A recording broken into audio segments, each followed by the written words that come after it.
بري waxa martino ee madaxweynaha Kenya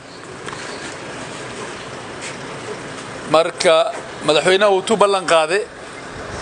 bisha 12 markaad halka yimid oo ka hadlayay forumkii aan lahaynay oo xoolo dhaqatada وتاد برنامج يستاجي ودبلن قادر الوجير إنه إيمانه جنوري وينغون ويدي لكن واحد إمادي ودمانه إن شاء الله إن باللاوج February because we're in the first days of February so بري أو تارشان بيش February عشان وين هنا مدحينا كينيا مدحينا وحدو إيمانه يا development tour إن أتكهلا هرمر دور goob ayuu tagi oo daamis wax ka furaya amsa aad fiirinaya meeshii ay marayaan barnaamijyaasi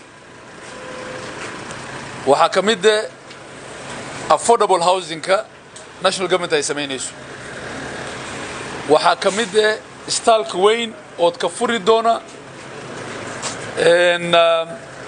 maxaa la yiraahdaa blood transfusion center guriga aan dhisnay oo la qalabeeyay oo maxaa la yiraahdaa lagu sameeyo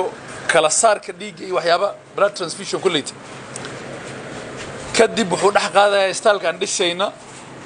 oo hadda dhamaashe oo na rabno in national government ay nala qalabayso inta kadib wuxuu aadayaa county assembly-ga iyo aggregation محل يراديتو باك ماشان كدسينو ورشده وحقا درفتا حكته مغعي انسان رئيس علي نور حقد انت مركو قبطو برسد ايو كسمين ورحي ان شاء الله